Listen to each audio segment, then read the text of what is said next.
আমার এই ভিডিও যখন দেখবেন তখন বাংলাদেশের রাজনীতি অনেক আগায় গেছে, অনেক কিছু ঘটে গেছে। যাই হোক, আমি তো আগে ভিডিও রেকর্ড করি, তাও আমি একটু পিছে গিয়া তারেক রহমানের দেশে ফেরার বিষয়টা নিয়ে আলাপ করতে চাই, কারণ বিষয়টা গুরুত্বপূর্ণ। তারেক রহমান তো দেশে ফিরেছেন, বিএনপি খুশি, তার সাথে বেশি খুশি ইন্ডিয়া। আমি মেনে মেনে করছি না। ইন্ডিয়া টুডে একটা বিশাল ফিচার ছাপিছে, দেখেন কেন তারেক রহমানের দেশে ফেরা ইন্ডিয়ার জন্য খুশির খবর। তারাই লিখেছে, Khaleda জিয়া's son in Bangladesh after 17 years. Why it's good news for India? কেন এটা ইন্ডিয়ার জন্য ভালো খবর, সুসংবাদ। ওরে বাবা, কি খুশি ইন্ডিয়া। কিন্তু তারেক রহমানের দেশে ফিরে নিয়ে কি কি বার্তা আপনি পেলেন, সেটা আমরা মোটামুটি তিনটা দিক থেকে বিচার করব। এক নাম্বার, উনি কেমনে ফিরলেন, উনার ফেরার ঘটনায় কে কি রোল প্লে করলো। দুই নাম্বার হইতেছে উনি কি বললেন, কেমনে বললেন। তিন নাম্বার হইতেছে উনার ফেরার ঘটনা নিয়ে গণমানুষের মধ্যে কি প্রতিক্রিয়া, এবং বাঙ্গু এলিট এস্টাবলিশমেন্ট এবং আওয়ামী লীগের মধ্যে কি প্রতিক্রিয়া। এই তিনটা দিক থেকে দেখলে আপনি বুঝতে পারবেন তারেক রহমানের দেশে ফেরাটা বাংলাদেশের জন্য কি মিন করে, এটার অর্থটা কি। তার আগে ওই পায়েসের উপরে যেমন কিসমিস থাকে না, উনকার দুটা কিসমিস দিয়ে দিই পায়েসের উপরে। না দেখেনি বিএনপি কইছে তারা 300 ফিটে যে বর্জ্য তৈরি করেছে তাও প্রসারণ করে, মার্শাল্লাহ। এই যে দেখেন, তারপরে ছবিও দিছে আগে এবং পরে, ওরে বাবা। তারপরে বিএনপির পাঁচাচাটা এডিটর সাহেব, পাঁচাচাটা কওয়া যাবি না, সে কি আপনি চান না আমি মুখ খারাপ করি? আচ্ছা তাইলে ধরি পাঁচাটা হয়েছে, তবে হোগা চাটাটা কিন্তু খারাপ না। যাই হোক, আপনি পছন্দ করলেন না, আপনার একটা কথা রাখা লাগে। তো পাও চাটার একটা ছবি দেবেন না, তাই বলে ভালো হয়েছে, ভালো হয়েছে না? তো জুতার সাইজ কলে ভালো, মাশাআল্লাহ, অনেকে সেট পারবি, জায়গা আছে অনেক সামনে, ইনকে করে। তো তারেক রহমানের ইনকে একটা জুতা কিনে দিয়ে বিএনপি কইছে পরিষ্কার করিছে, আর পন্দের আলো কইতেছে আম্বা। ওরা ওই একই কথা। গণসংবর্ধনার পর 300 ফিট সড়কের বর্জ্য অপসারণ করলো ঢাকা উত্তর বিএনপি। তো আসেন না বিএনপির, ওটা তো ছবি দেখলেন, স্টিল ছবি, একটা ভিডিও দেখেন, বিএনপির কর্মীরা পরিষ্কার করছে, ভালো লাগবে না? দেখেন ২৬ তারিখ সকালে ৩০০ ফিট এলাকায় গিয়ে দেখা যায় জমে থাকা ময়লার স্তূপ পরিষ্কার করছেন ঢাকা উত্তর সিটি কর্পোরেশনের পরিচ্ছন্নতা কর্মীরা। বিএনপির অফিসিয়াল পেজ থেকে দাবি করা হয়েছে ময়লা পরিষ্কার করছে, সমস্ত ময়লা পরিষ্কার করছে বিএনপি, কিন্তু আসলে না, কথাটি মিথ্যা। পুরো অংশের অধিকাংশ অর্থাৎ 90% বর্জ্য ময়লা পরিষ্কার করেছে ঢাকা উত্তর সিটি কর্পোরেশন। দেখেছেন কারা করছে পরিষ্কার? 148 টন বর্জ্য পরিষ্কার করছে সিটি কর্পোরেশন। কেমন ধাপ্পা দেয় দেখেন। একটা জিনিস দেখবেন, আর একটা কিসমিস, পায়েসের উপরে কিসমিস, পায়েসের উপরে একটা কিসমিস দেওয়ার ছবি দেখার, এটা মিষ্টি দেখে এটা মনটা ভালো হবি।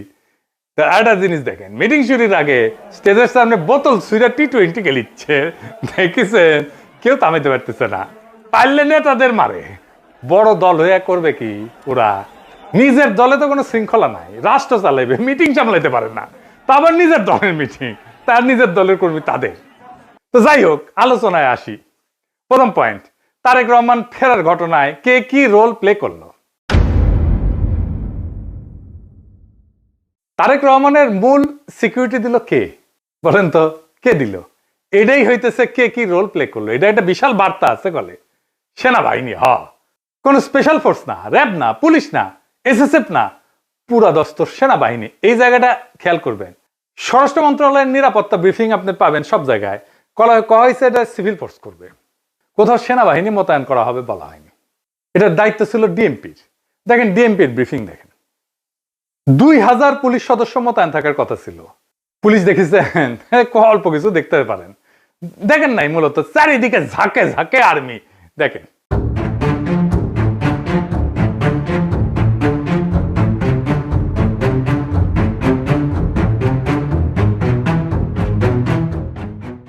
বাংলাদেশে কেউ কখনো এরকম নজিরবিহীন নিরাপত্তা পায় নাই, বাংলাদেশের ইতিহাসে পায় নাই, কোন রাষ্ট্রপ্রধান পায় নাই। যাই হোক, এই যে আর্মি নিরাপত্তা, এটা প্রফেসর ইউনূসের সরকার সিভিল প্রশাসনকে উপেক্ষা কইরা ওয়াকার দিছে। এটা ওয়াকারের শক্তি প্রদর্শন, ও বুঝাই দেয় সবাইকে যে আর্মি তারেক রহমানের সাথে আছে, বুঝেছ? এটা হইতেছে message, hidden message. Tarique Rahman বাংলাদেশের নেক্সট প্রাইম মিনিস্টার হওয়া কন্টেন্ডার, সন্দেহ নাই, হইতে পারবে কিনা সেটা সন্দেহ আছে।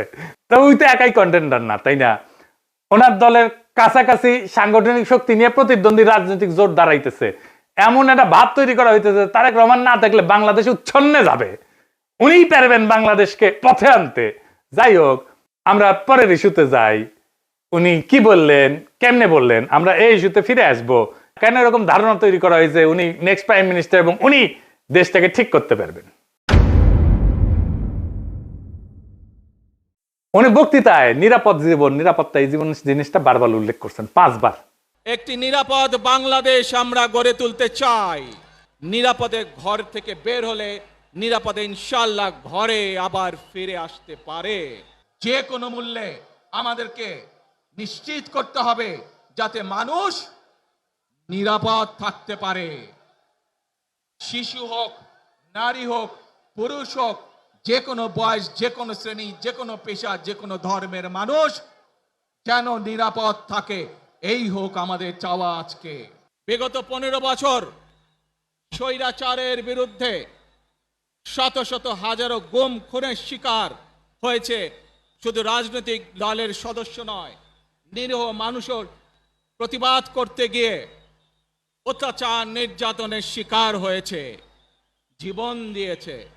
আবারও সকলকে যে কোনো মূল্যে দেশে শান্তি শৃঙ্খলা রক্ষার আহ্বান জানিয়ে যে কোনো বিশৃঙ্খলাকে পরিহার করে ধৈর্যের সাথে মোকাবেলা করার আহ্বান জানিয়ে আমার বক্তব্য শেষ করছি।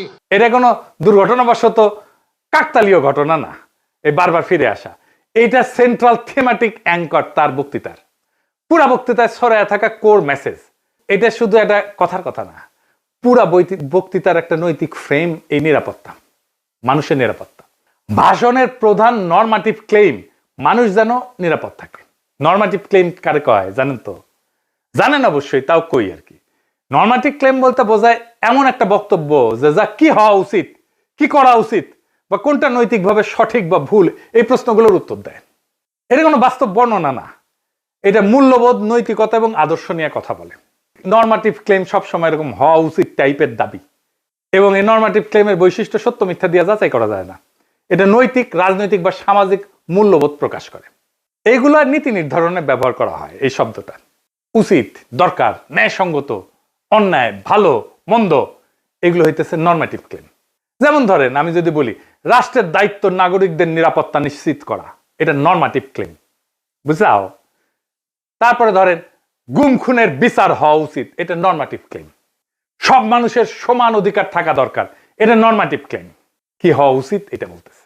আবার দেখেন, এই নিরাপত্তা ইস্যুটাই আওয়ামী লেসপেন্সার নবনীতা কথাটাকে দইরা পারলে তারেক রহমান জিন্দাবাদ দেওয়া সিক্কুর দেওয়া ওঠে। দেখে যাও এত আরাম পেয়েছে কেন এই কথায়, পার বাকশালীরা কেন ফাল পারিচ্ছে জানেন? পরে আসিচ্ছি, সব একসাথে নিয়ে এইটা যখন এপিসোড যখন শেষ করবো তখন এটার উত্তরটা পাবেন। এই নিরাপত্তা কথাটা কেন নবনীতার এত পছন্দ, আওয়ামী লীগের এত পছন্দ, সেটা একটু বুঝে দেখে আসেন। এই নিরাপত্তা কথাটাই নবনীতার নেত্রীরা বাঁচাবে, আওয়ামী পান্ডাদের বাঁচাবে। এই নিরাপত্তা কথাটাই আর্মির দুর্বৃত্ত জেনারেলদের বাঁচাবে। উনি গুমের কথা বলছেন, কিন্তু কে করছে, কারা করছে সেটা বলেন নাই। তাদের বিচারের কথা বলেন নাই, 2024-এর শহীদের কথা বলেন নাই, এমনকি আবু সাইদ মুগ্ধর কথা বলেন নাই। উনি নিরাপত্তা সবার উপরে রাখছেন, শহীদদের উপরে রাখছেন। উনি হাসিনাকে ফ্যাসিস্ট পর্যন্ত বলেন নাই, স্বৈরাচার বলছেন। বিগত 15 বছর স্বৈরাচারের বিরুদ্ধে শত শত হাজারো গুম খুনের শিকার হয়েছে শুধু রাজনৈতিক দলের সদস্য নয়, নিরীহ মানুষের প্রতিবাদ করতে গিয়ে অত্যাচার নির্যাতনের শিকার হয়েছে, জীবন দিয়েছে। আমাদের সমাজের প্রথম রাজনৈতিক কর্তব্যটা কি এখন? দুইটা জিনিস তো। একটা হাসিনার অপরাধের বিচার, হাসিনার প্রশাসনের অপরাধের বিচার। নাম্বার 2 রাষ্ট্রের সংস্কার, তাই তো? আর তো কিছু না। কিন্তু উনি দুইটার কোনোটাও টাচ করলেন না। উনি নিরাপত্তা, মানুষের নিরাপদ জীবন দিয়ে ন্যায় বিচার, সংস্কার সবকিছু উড়াই দিলেন। তো তাইলে এই ভাষণ আমাদেরকে কোথায় নিয়ে যাচ্ছে? আমাদের এখন একটা সোজা প্রশ্ন তুলতে হবে যে রাজনৈতিক ভাষণের নিরাপত্তা যখন প্রধান ফ্রেম হয়ে ওঠে তখন ন্যায় বিচার কোথায় যায়, সংস্কার কোথায় যায়? এই প্রশ্নটা বুঝতে হইলে আগে একটা পার্থক্য বুঝতে হবে। আসেন সেটা বুঝে দেখি। ন্যায় বিচার ফ্রেম ন্যায় বিচারের প্রশ্ন তোলে, কে অপরাধ করছে, কার দায়, কার শাস্তি, কি শাস্তি, কোন আদালতে, এইগুলো কেন্দ্রে থাকে, মানে অ্যাকাউন্টেবিলিটি। আর নিরাপত্তা ফ্রেমে এটাতে কি থাকে? এইদিকে লেখেন, মানুষ যেন ভয় না পায়, সংঘাত না হোক, আর কোনো ঝামেলা না হোক, স্থিতিশীলতা আসুক, সবাই নিরাপদ থাকুক, এটার কেন্দ্রে থাকে স্ট্যাবিলিটি। এই তারেক রহমানের বক্তৃতায় নিরাপত্তা ফ্রেমটা ন্যায় বিচার ফ্রেমের উপরে বসানো হয়েছে, সবার উপরে। কিভাবে? গুম খুন বলা হয়েছে, কিন্তু বলা হয়নি কে করছে, কোন বাহিনী করছে, কিভাবে বিচার হবে, কিন্তু বলা হচ্ছে যে কোনো মূল্যে যেন মানুষ নিরাপদ থাকে। এই এক লাইনে যেটা ঘটে যায় সেটা অতীতের সমস্ত অপরাধ ভবিষ্যতে স্থিতিশীলতা দিয়ে ঢাইকা দেওয়া হয়। বিচারের বদলে স্ট্যাবিলিটি, জাস্টিসের বদলে শান্তি, এটাই জাস্টিস, ন্যায় বিচার, বিচারকে ডিনাই করার কৌশল। বিচার সংস্কার এটা যদি কেন্দ্রীয় কথা হইতো, তাইলে বিচার, দায়, ট্রাইব্যুনাল, সংস্কার এগুলোই মূল বক্তব্যের বিষয় হতো, বারে বারে আসতো। কিন্তু এখানে আসছে মানুষ যেন নিরাপদ থাকে, মানে ন্যায় বিচার পরে, নিরাপত্তা আগে। নিরাপদ থাকবে কেমনে? যে অপরাধগুলো হয়েছে সেটার বিচার না হলে নিরাপত্তা কোত্থেকে আসবে? এটা ইচ্ছা করে করছে? হ্যাঁ, ইচ্ছা করে করছে। ন্যায় বিচার বললে ওয়াকার ডরাইবে, ন্যায় বিচার বললে পুলিশের দুর্বৃত্ত পুলিশ অফিসাররা ডরাইবে, ন্যায় বিচার বললে হাসিনা ডরাইবে, আওয়ামী লীগ ডরাইবে। এই নিরাপত্তা ফ্রেমের ভেতরে কি আছে জানেন? এই নিরাপত্তা ফ্রেমের মধ্যে লুকায় আছে আওয়ামী লীগের দায় মুক্তি। কোন আইন করে ক্ষমা না, কিন্তু বিচার না হওয়া। আইন করে ক্ষমা করবে না, কিন্তু বিচারই করবে না। কারণ গুম খুন আছে, দায়ী তো কেউ নাই, কে করছে সেটা তো বলে নাই। বিচারের রোডম্যাপ নাই, নির্বাচনের রোডম্যাপ নিয়ে পাগলা হয়ে গেছিল, বিচারের কোনো রোডম্যাপ নাই। যত সময় যাবে অপরাধগুলো ঝুলে যাবে না? এই কারণেই তরুণেরা, তরুণদের রাজনৈতিক দল এনসিপি বিএনপির সাথে নাই। কারণ তরুণরা তো জানতে চাইবে কে করলো, কেন করলো, শাস্তি কি। নিরাপত্তার ফ্রেম তারেক রহমানের এই উত্তর দেবে না। বিএনপি আর তার বুদ্ধিজীবীরা বুঝতেই পারতেছে না, ন্যায় বিচারকে পিছাই দিলে ভবিষ্যতের বড় রাজনৈতিক সংকট তৈরি হয়। মানুষ যখন বিচারহীনতা দেখবে নিজের হাতে আইন তুলে নেবে। আর শেষ বিচারে তো বিচারহীনতা কোনো ইনসাফ না। যে রাজনৈতিক দল ন্যায় বিচারকে স্থিতিশীলতার নামে পিছায় দেয়, সে একদিন স্থিতিশীলতাকেই হারায় ফেলবে। আর একটা বিষয় হইতেছে, উনি বক্তা হিসেবে ভালো না, মানে নো অফেন্স, উনি বক্তা হিসেবে ভালো না। উদ্দীপনামূলক বক্তব্য উনি দিতে পারেন না। এমন একটা বিশাল অডিয়েন্স পেলে শেখ মুজিব তো ফাটায় ফেলতো। আমাদের এনসিপির নেতারা ভালো বক্তব্য দেয়, হাদিও ভালো বক্তব্য দিত। এই বক্তব্যটা অনেক মানুষ অনেক দিন ধরে মনে রাখবে না। এই বক্তব্য অনেক দিন অনেক মানুষ মিলে শুনবে, এটা হবে না। এইবার আসেন দেখি ওনার ফেরার ঘটনা নিয়ে গণমানুষের মধ্যে প্রতিক্রিয়া কি। আমরা তো আগে বুঝলাম এই সমাবেশ কোনো বড় উদ্দীপনা জাগাইতে পারে নাই মানুষের মধ্যে, কিন্তু মিডিয়া যা হাইপ তুলছে তা বিস্ময়কর। এমন তেলাইতেছে, তারে মার্টিন লুথার কিং বানাই দিছে। এমন তেলাইতেছে তারেক রহমানকে যে তারেক রহমান ভবিষ্যতে প্রধানমন্ত্রী কইয়া পরিচয় করাইতেছে। এটা দেখা খুবই বিরক্তিকর। মিডিয়া হাইপ তুলছিল 2004 সালে ভারতীয় লোকসভা নির্বাচনে, ইন্ডিয়া শাইনিং কইয়া বিজেপি নির্বাচনে নামছিল, গোহারা হারিছে। হিলারি ক্লিন্টনকেও মিডিয়া একদম হাইপ তুলছিল 2016 সালে, গোহারা হারিছে ট্রাম্পের কাছে। ব্রেক্সিটেও প্রেডিকশন ছিল ব্রিটেন ইউরোপিয়ান ইউনিয়নে থাকবে, থাকে না। এটা মিডিয়ার প্রেডিকশন ছিল। মিডিয়া ফ্রেম করতেছে তারেক রহমানকে ভবিষ্যতে প্রাইম মিনিস্টার হিসেবে, এটা হবে বিএনপির জন্য ডিজাস্টার। ঐতিহাসিকভাবে প্রমাণিত যে জনগণ মিডিয়ার ভুল বা বায়াস প্রেডিকশনকে কেবল ভুল হিসাবে পাঠ করে না, তারা এটাকে ম্যানিপুলেশনের চেষ্টা হিসেবে বোঝে। 2016 সালের নির্বাচনের পরে পিউ রিসার্চ সেন্টার ধারাবাহিক জরিপ করছিল, এখানে বলতেছিল যে মিডিয়া ট্রাস্ট কনজারভেটিভদের মধ্যে এইটা ইতিহাসের সবচেয়ে নিচে নামে আসছে। মিডিয়ার ট্রাস্ট, মিডিয়ার বিশ্বাস। এবং অনেক তথ্যদাতা সরাসরি বলছে যে মিডিয়া আমাদেরকে বলার চেষ্টা করছে যেটা হবে, এবং তারা ভুল বলছে। এটাকে এজেন্ডা সেটিং হিসেবে মানুষ দেখে, মিডিয়া কভারেজ হিসেবে দেখে না। ফুকুয়েটারে বলছিল যখন জ্ঞান বর্ণনা না করে মিডিয়া নির্দেশ দিতে চায় জনগণকে, তখন তা ক্ষমতায় রূপ নেয়। তারা তারেক রহমানের ক্ষমতা তৈরি করতেছে, মিডিয়া ক্ষমতা, ভার্চুয়াল ক্ষমতা তৈরি করতেছে। আর হান্না আন্ড্রেড বলছিল যে এমন ক্ষমতা জনগণ নীরবে সহ্য করে না, সে প্রত্যাখ্যান করে। তাই বহু নির্বাচনে আমরা দেখি জনগণ ব্যালট ব্যবহার করে কেবল কোন প্রার্থীর বিরুদ্ধে না, ভবিষ্যতে আগেই লিখে রাখা মিডিয়া ন্যারেটিভের বিরুদ্ধে প্রতিশোধ নেয়। বাংলাদেশের জনগণ এই যে তারেক রহমান আগামীর প্রধানমন্ত্রী, এই মিডিয়া ন্যারেটিভের বিরুদ্ধে প্রতিশোধ নেবে, লিখে রাখতে পারেন আজকের কথা। তারপরে ধরেন পাবলিকের যা হয়রানি হয়েছে দেখেন একটু। দেখেন কি পরিমাণ লোক এয়ারপোর্ট থেকে সবাই লাগেজ মাথায় করে কিন্তু বের হচ্ছে। দেখেন, আপনারা দেখলে অবাক হয়ে যাবেন যে শত শত না হাজার হাজার লোক আটকে পড়েছিল, যারা প্রবাস থেকে বাংলাদেশে আজকে আসছে বা কালকে রাত্রে যারা আসছে বের হয়ে যেতে পারছে, আজকে যারা আসছে সহজে কিন্তু সকালবেলা বের হতে পারে নাই। এখন তারেক রহমান সাহেব বের হয়ে গেছে, সবাইকে বের হওয়ার ব্যবস্থা করছে এবং সবাই বের হয়ে যাচ্ছে। আর একটা হয়রানি দেখেন পাবলিক কি করছে।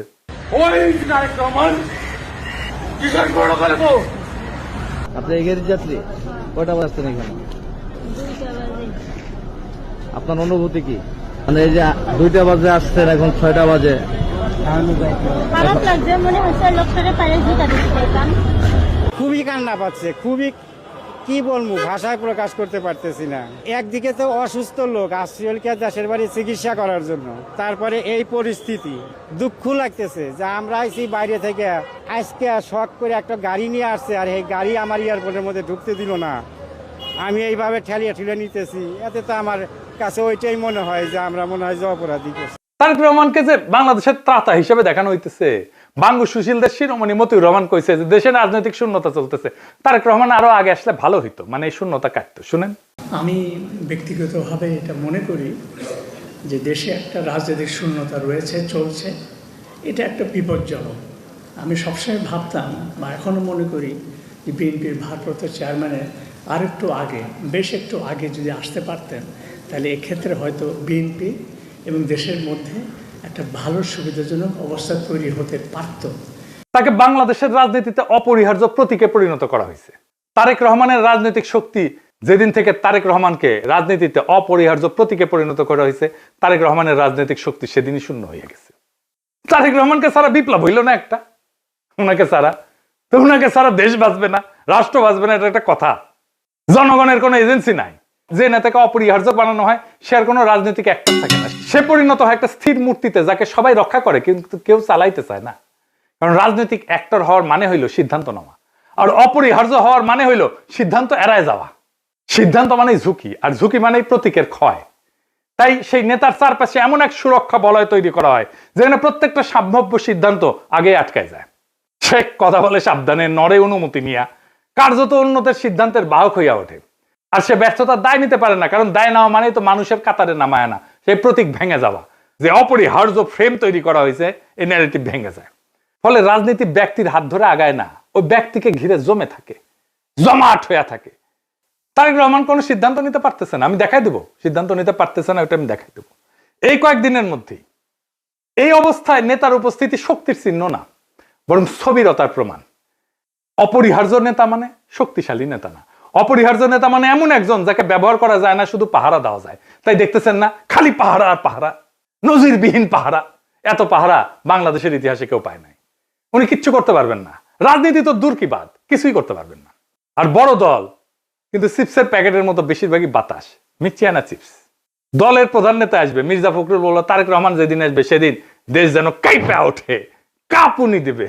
আমি আপনাদেরকে জানাতে চাই, নেতা যেদিন আমাদের আসবেন, যেদিন বাংলাদেশে পা দেবেন, সেদিন যেন সমগ্র বাংলাদেশ কেঁপে ওঠে। বন্ধুগণ, এই কাপাকাপি করতে গিয়া একটা প্রোগ্রাম নিছে, পঙ্গু হাসপাতালে আহত জুলাই যোদ্ধাদের দেখতে যাবে তারেক রহমান। আসার পরে দেখা গেল পঙ্গু হাসপাতালে জুলাই যোদ্ধা নাই, একজনও নাই। এটা কারোই মাথায় আসেনি, তারেক রহমানেরও মাথায় আসেনি যে ওখানে আসলে কেউ আছে। 3টা না 4টা প্রোগ্রাম তো কয়দিনে, তাই না? এতদিন ধরে প্রস্তুতি নিচ্ছে। আচ্ছা, জুলাই যোদ্ধা কে কে আছে? উনি গেলে কোন ওয়ার্ডে যাবেন, কার সাথে দেখা করবেন, কি নিয়ে যাবেন, কোনো পরিকল্পনা নাই। এই হইতেছে রাষ্ট্র ক্ষমতায় যাবে যে দল, সেই দশের প্ল্যানিং দেখেন। রাজনীতি আগাইলো, ওরা তো কাঁপাইতে চাইতেছেন, রাজনীতি করতে চাইতেছেন না, স্পেকটাকাল দেখাইতে চাইতেছেন। পলিটিক্যাল লিডারের স্পেকটাকাল হইতেছে তার বক্তৃতা, তার রাজনীতি। কত লোক দেখতে আসছে জনসভায়, কত লোক হাজির হয়েছে, এটা স্পেকটাকাল না। কাঁপায় দিছে কিনা, এটা পলিটিক্যাল স্পেকটাকাল না। আর পাবলিক সাফারিংস, এইটার জন্য কি পাবলিক সাফারিংস হয়েছে? তাহলে ফাইনালি ওনার যে এই হোম কামিং, দেশে ফিরে আসা, এর পিছনে আসলে কি? এইটা হইতেছে এক ত্রিভুজ প্রেমের লম্বা কাহিনী। ত্রিভুজ প্রেম করলে এটা ঠিক জমে না, অন্য কিছু কইলে ভালো হইতো, আর একটু দুষ্টু কথা কইলে ভালো হইতো, আমি আর কইব না ওইটা। তো যাই হোক, বুঝাই দিয়েছেন কি কইতে চাইতেছি আর কি, বুঝছাও তো। মানে ত্রিভুজ প্রেমে তো একজনের ছেঁকা খাইতে হয়, এটি না, এটি 3জনই মজা পায় আর কি, বুঝছাও। তো যাই হোক, তো এই ত্রিভুজ প্রেমের 3 অ্যাক্টর হইতেছে ওয়াকার, এডিটর সাহেব, এটা ত্রিভুজ আকার, এটা ওয়াকার একদিকে বিএনপি আর ইন্ডিয়া। ওয়াকার আর দুর্বৃত্ত জেনারেলের লাগবে গুমের বিচার থেকে বাঁচা, ইন্ডিয়ার লাগবে আগের জমিদারি ফিরে পাওয়া, আর বিএনপির লাগবে ক্ষমতা। এই 3 শক্তি এক হইছে, একজনকে আর একজনের লাগবে। ওয়াকারের বিএনপি আর ইন্ডিয়াকে লাগবে, বিএনপির ওয়াকার আর ইন্ডিয়াকে লাগবে, আর ইন্ডিয়ার ওয়াকার আর বিএনপিকে লাগবে। কি মজা! এইটাই হইতেছে বন্দোবস্ত, এদের মধ্যে বন্দোবস্ত হয়ে গেছে। ইন্ডিয়া আনন্দবাজারে রিপোর্ট করে ইঙ্গিত দিছে আমরা আছি তারেক রহমানের সাথে, ওয়াকার শক্তি দিয়ে ইঙ্গিত দিছে আমরা আছি তারেক রহমানের সাথে, তারেক রহমান বক্তৃতা দিয়ে ইঙ্গিত দিছে আমরা আছি তোমাদের সাথে। শান্তি আর শান্তি, নিরাপত্তা, এর বাইরে আর কিছু হবে না। গুমের বিচার হবে না, সংস্কার হবে না, কিসের মাল। আর আওয়ামী লীগ নমনেতাদের দিয়ে বার্তা দিছে। শুধু তাই না, এই যে দেখেন আশরাফুল আলম খোকন, হাসিনার পিএস, কি বলে দেখছেন? তারা বলে তারা বিএনপির পাশে দাঁড়াইছে। আবার দেখেন আরেকজন, দেখেন আওয়ামী লীগ, তার প্রোফাইল পিকচার দেখেছেন? হ্যাঁ, সঞ্জিদা খাতুনের ছবি দিছে, সেরা ছবিটা দিছে, দুঃখ ভাব একটু, বুঝছাও তো। ওই কয় যে গরু দুধ দেয় তার নাকি লাথি খাওয়া যায়, মানে বিএনপি দুধ দিচ্ছে এখন। বিএনপির আবার দুধও আছে। না আছে তো, না আছে আছে, সত্যি আছে, আমি মিছা কথা কইতেছি না, আমি দুষ্টামি করিছি না। বিএনপির দুধু আছে, আসলেই আছে। এই যে দেখেন বিএনপির দুধু, দেখিস বিএনপির দুধু আছে। তো বিএনপির দুধু দিয়ে দিছে আওয়ামী লীগকে। যাই হোক, আপনি কিছুদিন পরে দেখবেন পার নাস্তিক গুলা দাঁড়াইতেছে বিএনপির পাশে এবং তারা বলতেছে আমরা বিএনপিকে ভোট দিব। আমি দেখাই দিব, বলতেছে তারা পার নাস্তিক, যাদেরকে ঘৃণা করেন আপনারা। বিএনপিকে ক্ষমতা আনার জন্য এই সবগুলো শক্তি এক হয়েছে। কেন্দ্র দখল করবে, প্রশাসনকে কাজে লাগায়, পুলিশকে কাজে লাগায়, গুন্ডা আর হুন্ডা দিয়ে নির্বাচন হবে, আর্মি বসে থাকবে, অথবা আর্মিও পিটাবে পাবলিককে, ব্যালট বাক্স লুট হবে। আওয়ামী লীগের পুরো সংগঠন বিএনপির জন্য কাজ করবে, টাকা আসবে, খালি টাকা আর টাকা, লুট করা টাকা ফেরত আসবে কিছু। নির্বাচন প্রচারণার জন্য এই 4 বান্ডেল দিলাম ব্যানার পিস্টন করার জন্য, আর এটি লাগাইবা শুধু মোটরসাইকেল বহরের জন্য। মোটরসাইকেল নিয়ে আসবা 7টা, ঠিক আছে, দেখে নিয়ে আসবা। আর এটি রাখো শুধু নির্বাচনের দিন চা সিগারেট খাওয়াইবা মানুষকে।